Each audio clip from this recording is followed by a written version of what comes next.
What up, guys? How's it going? What's good, guys? Cinema Dan here. So, let's get this Indiana Jones month going. I just got back from watching the new Indiana Jones movie, The Dial of Destiny. Warning, spoilers are plenty in this video. If you have not watched the new Indiana Jones movie and do not care about spoilers, continue watching. But if you do care about spoilers and you want to watch the movie, there's a basic thing for you. It's not a bad movie. It's not bad. The story is pretty decent. It's great to see Harrison Ford back as Indiana Jones for the last time. Or if maybe it might be another one in the future. I don't want to go tell you. But that said, if you guys want to see it, go watch it. It's worth a good watch. Now, with that said, theme song.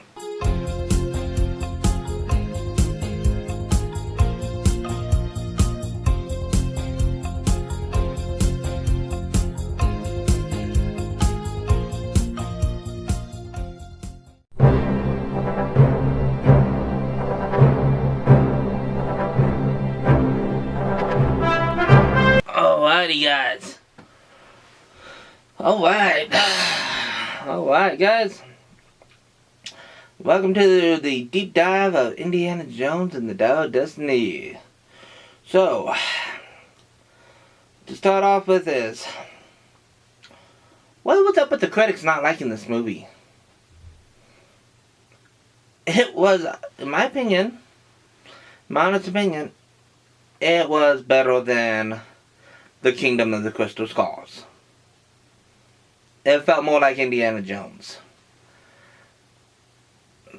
Just to start off with, the first 15 minutes of that movie, we got de-aged Harrison Ford, and actually it looks pretty good. Some scenes kind of look like it was coming straight out of a PlayStation 5, but hey, what do you expect? But the story itself is actually really interesting because it opens up with them actually trying to get the Spear of Destiny, the spear tip that pierces Jesus' side.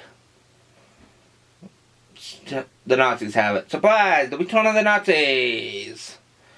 So, come to find out, the spear is actually a fake, but they happen to come across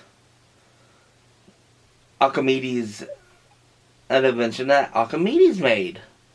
Well, half of it, the Archimedes dial. Well, long story short, Indy leaves it to his one friend. His friend goes completely crazy over it. Yada yada yada. And we time skip to the 1970s.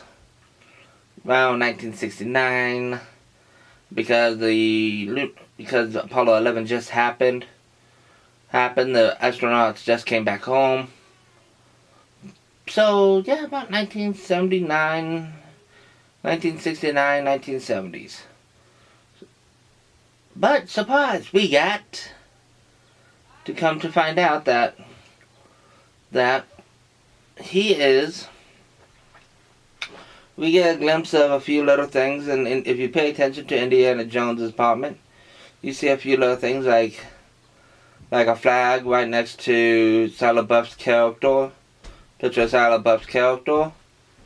Well, you find out that instead of bringing him back, they killed him off screen. He enlisted and died.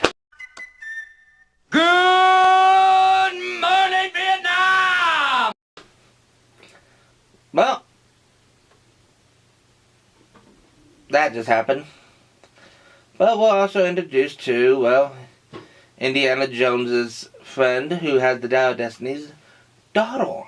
AKA, she is Indiana Jones's goddaughter. And you find out that she is more of she's more into the Price instead of the history. She's more or less kind of like more of a Nathan Drake type of character than a Indiana. But all in all, it's not a bad story. The casting is good. You get to see a bunch of fan favorites, like the Egyptian is now living in New York City. And it's just like a bunch of fan favorites, a bunch of fanfare. I mean, all around, it's pretty decent. And come to find out, the Dial of Destiny is actually somewhat of a time machine. Wobbly, timey-wimey stuff. You know, wibbly wobbly, timey wimey shit. So, we actually see Indiana Jones time travel in this one, back to about 2,000 years, back to Greece. And now he actually gets to meet Archimedes himself. So, actually, all around, it is an entertaining thrill ride from start to the end. I personally enjoy the beginning and the end. What I did not enjoy is how Indiana Jones was like, while he was in the past, like, I want to stay here. I want to stay. And his goddaughter's like, oh hell no. You're fucking coming home. He's like, for what? His kid is dead. He's going through a divorce. It's all this shit. And she just cold cocks him and knocks him out. Throws his ass back on the plane and... Well, long story short, Merida comes last 5 minutes to get to... We'll be introduced to Indiana Jones' wife. Merida, a.k.a. the... And they had a touching homage back to the Ark of the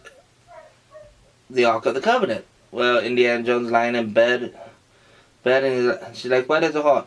Heal. It's just a really cute scene, and honestly, I'm actually happy with this. If this would be the last Indiana Jones movie, I'm good with this. So please, Disney, don't milk the Indiana Jones franchise. Just please don't. You already did it to Star Wars. You got your Indiana. Now leave it alone. Wrong thing. With that said, this has been Cinema Dan. I'll catch you guys at the movies. And with that said, that's the end of the Indiana Jones month, and we're done.